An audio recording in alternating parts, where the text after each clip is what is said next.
Good morning बच्चों, कैसे हैं आप सब।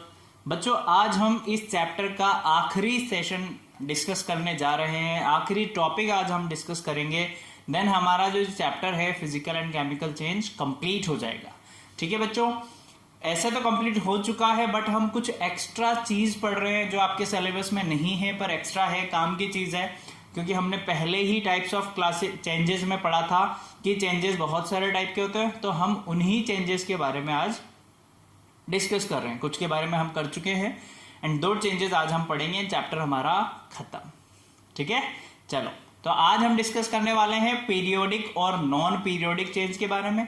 तो बेटा पीरियोडिक चेंज क्या होता है, देखो जैसे नेम से ही पता लग रहा है, पीरियोडिक यानी एक फिक्स्ड टाइम ऑफ इंटरवल के बाद क्या हो, जो चेंज जो आपको दिख रहा है या कोई इवेंट जो है वो क्या हो रहा हो, रिपीट हो रहा हो आफ्टर ए फिक्स्ड टाइम।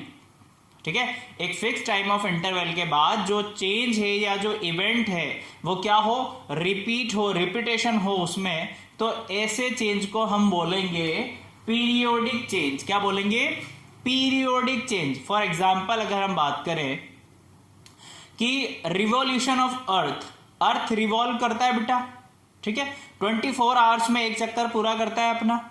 तो मुझे पता है जब तक 24 आवर्स होंगे तो वो दूसरा चक्कर भी स्टार्ट कर देगा। यानी क्या कर रहा है, वो एक फिक्स टाइम ऑफ इंटरवल के बाद अपना जो इवेंट्स है वो फिर से स्टार्ट कर रहा है।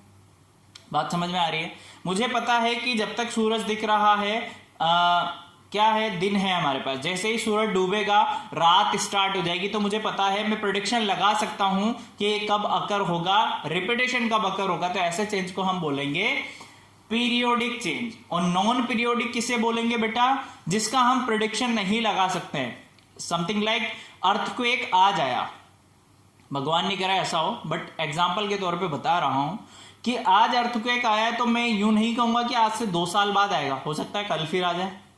तो ऐसा इवेंट जिसके बारे में हमें पता नहीं है या जो कोई फिक्स टाइम ऑफ इंटरवल्स के बाद रिपीट नहीं होता या हम प्रेडिक्शन नहीं लगा सकते कब होगा, ऐसे चेंज को बोलते हैं बेटा non periodic.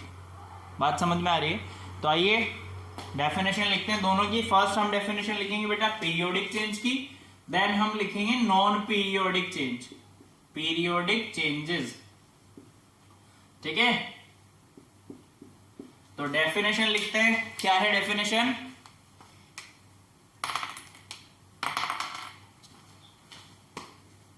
Events that repeat themselves after a fixed time of interval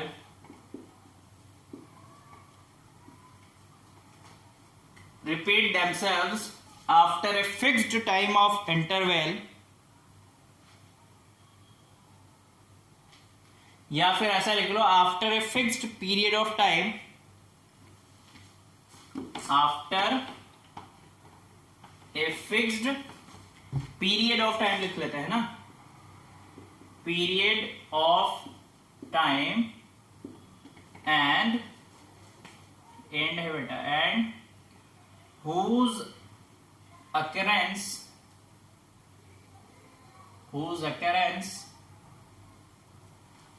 and whose occurrence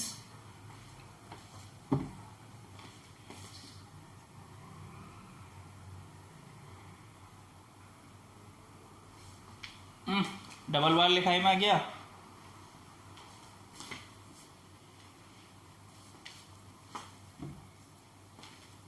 and whose occurrence can be predicted are called periodic changes। ठीक है बेटा, जिसे हम प्रिडिक्ट भी कर सकते हैं। एग्जांपल के तौर पे हम लिख लेंगे यहां पर revolution of earth, revolution of earth एक फिक्स टाइम ऑफ इंटरवल पे होता है बेटा, ठीक है। Day and night season, day and night season etcetera, सब फिक्स टाइम ऑफ इंटरवल पे होता है, हमें पता होता है। अब बात कर लेते हैं नॉन पीरियोडिक की। नॉन पीरियोडिक, तो नॉन पीरियोडिक क्या होगा? जो रिपीट नहीं होगा, events that can not repeat themselves after a fixed period of time. ठीक है, तो नॉन पीरियोडिक के बारे में भी लिखेंगे बेटा हम। Events that do not repeat themselves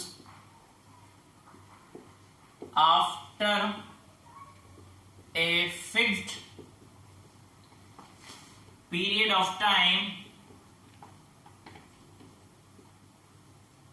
after a fixed period of time are called non-periodic changes, are called non-periodic changes।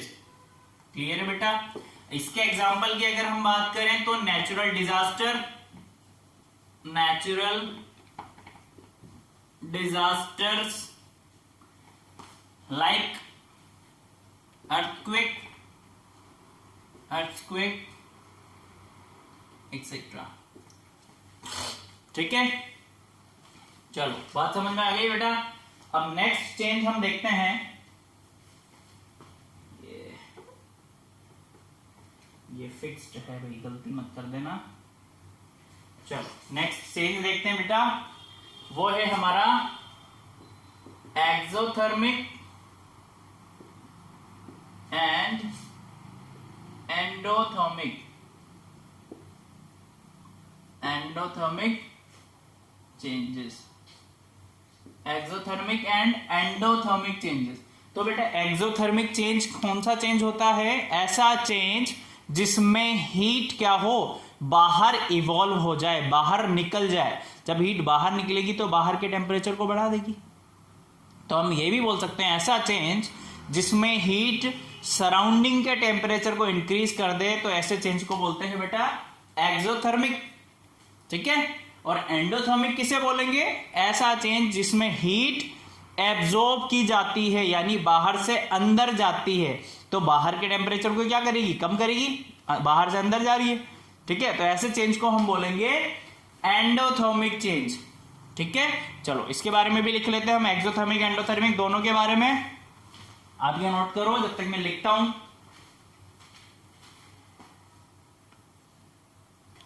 लिख लिया?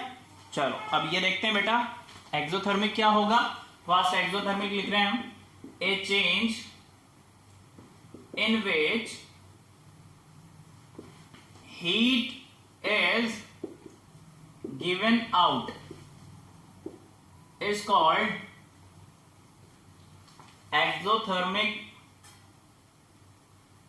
Exothermic change. ठीक है, अगर हीट बाहर जा रही है तो टेम्परेचर बढ़ाएगी, तो हम वाली लाइन भी लिख लेते हैं, इट causes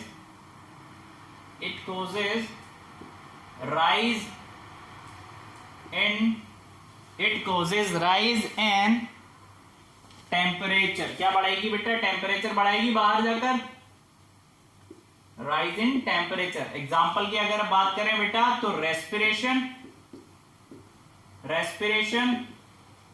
हम क्या करते हैं?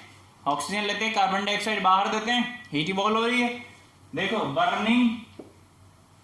Burning of paper. ठीक है, और अगर एग्जांपल की हम बात करें बेटा, बर्निंग, अभी दिवाली भी आ रही है ना, तो दिवाली में हम सब क्या करेंगे? बर्निंग ऑफ फायर क्रैकर्स, पटाखे जलाएंगे, burning of fire crackers etcetera. जब पटाखे जलाते हो बेटा तो आप देखते होंगे बाहर हीट निकलती है सराउंडिंग में। ठीक है, तो these are the examples of exothermic, जिसमें हीट क्या हो, बाहर जाए सराउंडिंग में। अब बात कर लेते हैं एंडोथर्मिक की। एंडोथर्मिक। तो एंडोथर्मिक चेंज क्या होता है बेटा? ए change in which heat is absorbed. क्या होती है heat? Absorbed is called endothermic, is called endothermic change. ठीक है, एग्जाम्पल की अगर हम बात करें तो देखो मेल्टिंग ऑफ आइस सबसे अच्छा एग्जाम्पल। आइस क्या करती है?